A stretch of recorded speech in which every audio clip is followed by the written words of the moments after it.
Hi, thank you for joining me today for my presentation called Pulling Out All the Stops, Virtual Communication in a New World of Teaching. I'm Jane Montero. I teach 5th and 6th grade art in Dexter, Michigan, and this is my 31st year of teaching. And boy, oh boy, what we have learned, right? These last few months have been crazy and we've scrambled, but I think we've come out really on top.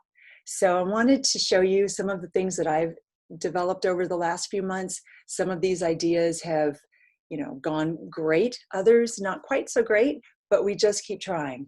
So I'm looking forward to sharing this time with you, and I will go ahead and get started.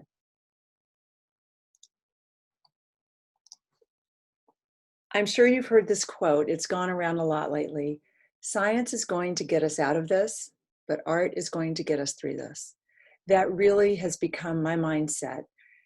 You know, it's so unknown and so uncertain, and we just have to keep creating, coming up with new ways to inspire our students and inspire ourselves.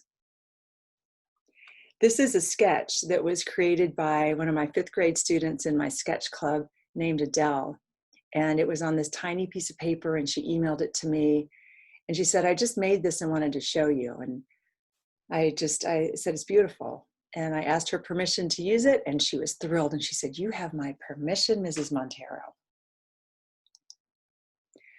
One of the things that I have really wanted to try to pull together over this time is a consistent look, to have sort of a graphic identity for everything that I was sending out. I come with a background in graphic design. I worked as an art director when I first graduated from Art Center College of Design, way, way, way back. And I've kept this sense of love for clean, concise, consistent design ever since. So if you're interested in doing a newsletter type of communication, I used canva.com, and I wanted to show you some things. If you look right here, developing your look is going to keep things consistent. And I wanted you to see these, and now I'm going to jump back to this beginning slide.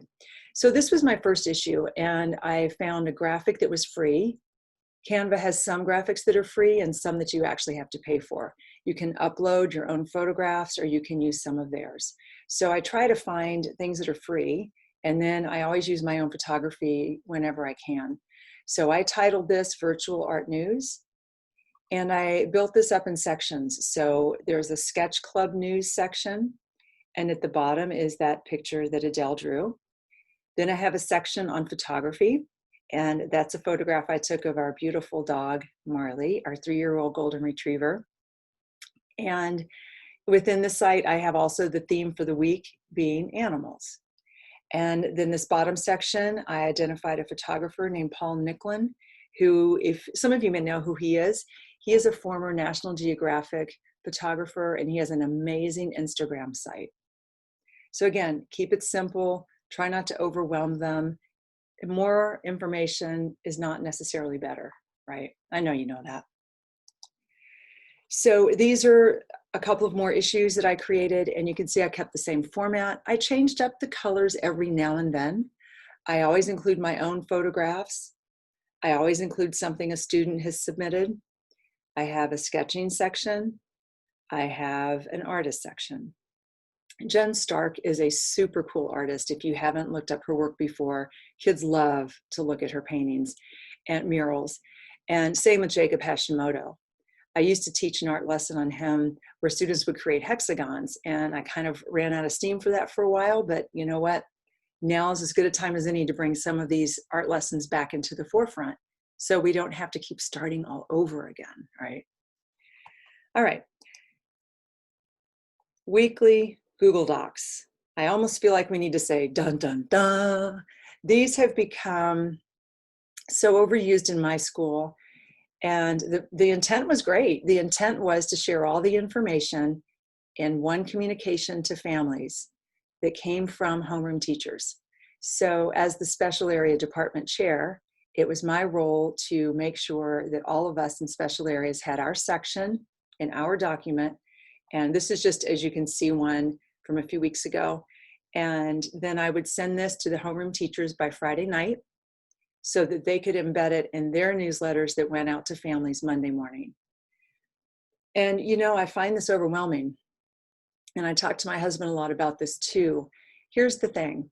Imagine a parent on a Sunday night opening their email, or Monday morning opening their email, and they have this great long letter from their homeroom teacher, and it says math, and it says reading, and social studies, and science, and English language arts, and art, lifetime fitness, world language, music, and on and on and on.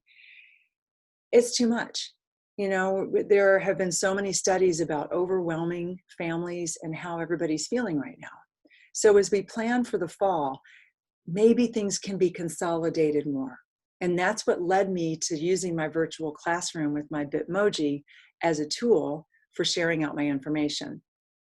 For example, if you click on this link of David Hockney, that's going to take you to about a 2-minute YouTube video that I embedded where he's talking about painting. If you click on the Wayne Thiebaud Cakes poster, that will take you to a PowerPoint presentation that I created that I turned into a voice thread for students. This read section, I have 2 read alouds. This is Uncle Andy's book that was written by his nephew, James Warhola, about how much he loved to visit Andy Warhol's studio in New York City. And then Tar Beach, this is a read aloud by Faith Ringgold. And I love it. This whole section here that says, welcome to Mrs. Montero's virtual art room, that takes you to a link that I will show you in a little bit that has an Adobe Spark video, all of my elements of art, principles of design, and other information.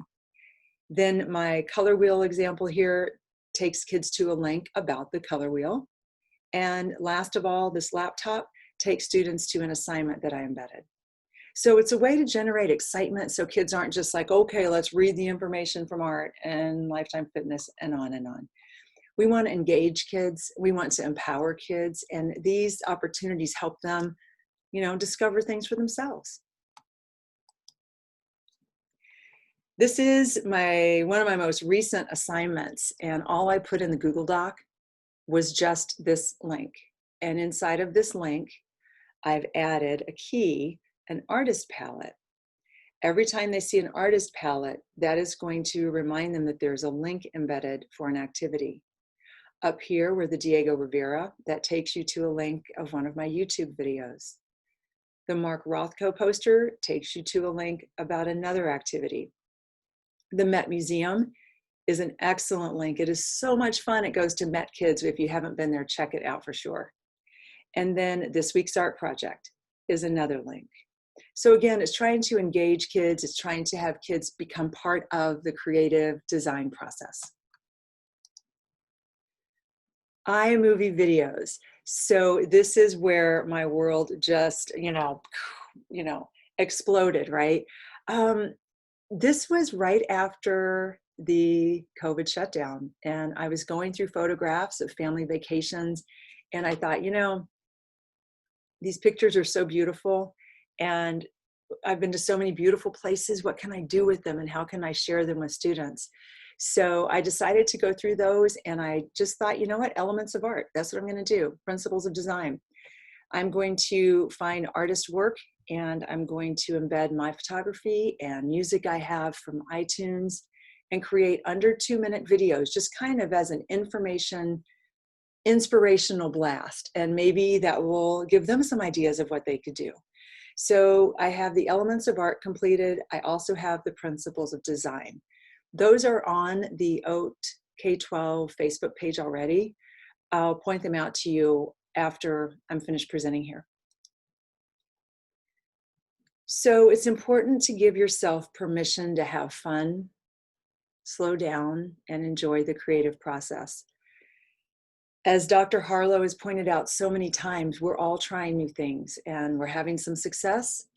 We're experiencing some failure. I cannot tell you how many times I've had to redo things, resave things, forgot to save things. It goes on and on, right? I've taught for 31 years, like I said at the beginning, and I had no idea that these last 3 to 4 months would be so jam-packed full of learning.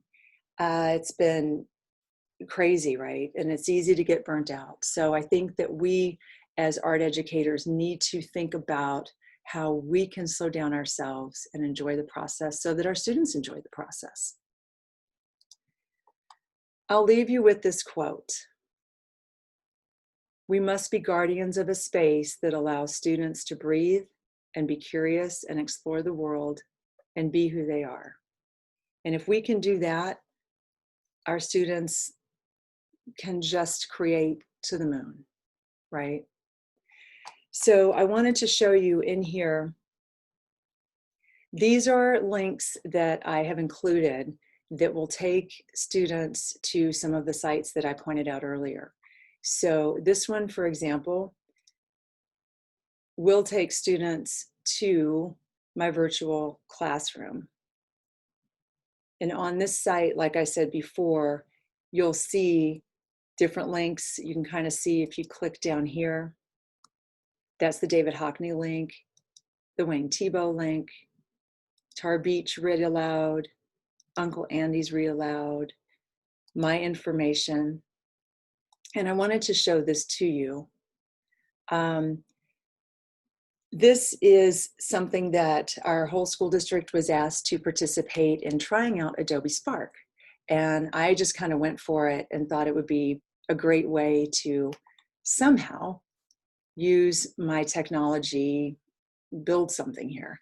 So if you see here, I put this together with one of my paintings, and you scroll down, and we've already gone over the virtual art news.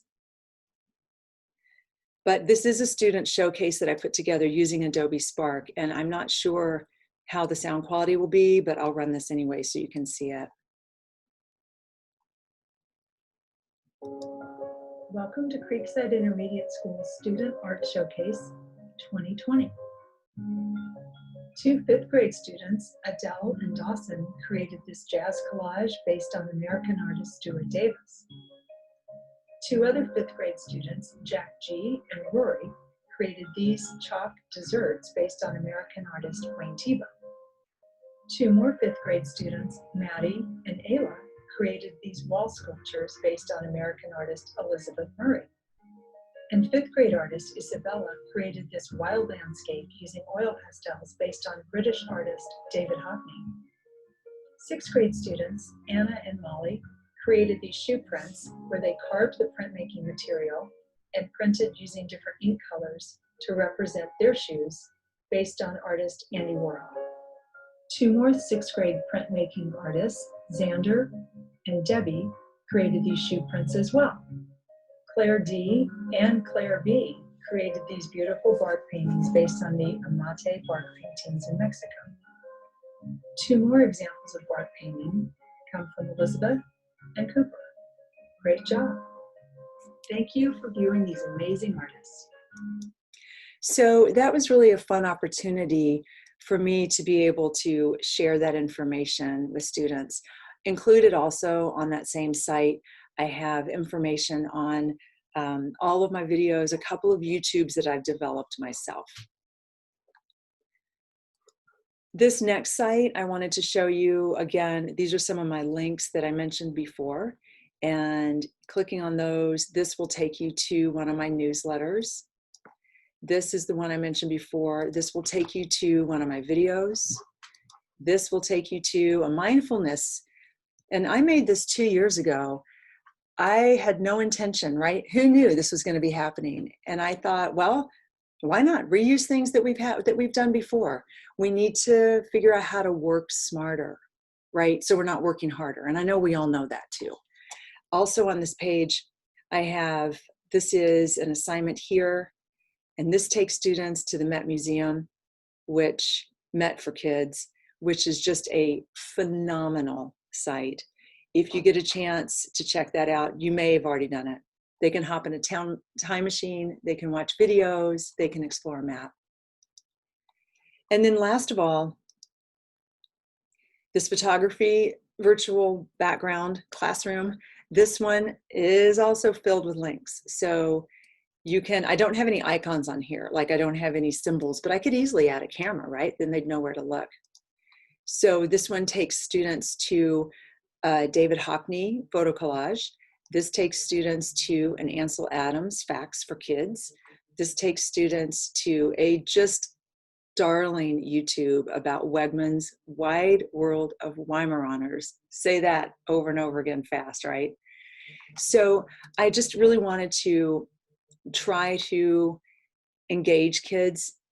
That's so much of what we're about these days, right? How do we get them to go beyond? How do we get them to do one more click? And what does that mean? And what are they going to discover when they do that?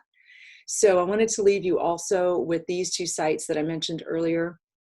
This is the Canvas site and the Snappa site. And I have also given you the reference to Brene Brown's book if you haven't read her work. And I wanted to end with this photograph. So this was me, and this was last summer in August. My husband and I went to Spain. His family is from there. His father was a sheep herder, and they lived in Pamplona. My husband was born in the United States, but this was sort of a celebration of our wedding anniversary. Last year was our 30th wedding anniversary, but it was in April, and we couldn't go anywhere until summer. And I look at this picture now, and I just see so much joy. And I think that whatever we're doing, we need to maintain that joy, you know, figure out a way to have students still love what they're doing, even if we're not teaching in the way we're used to. So thank you very much. Thank you, Dr. Harlow, and I look forward to everybody's questions. Thanks.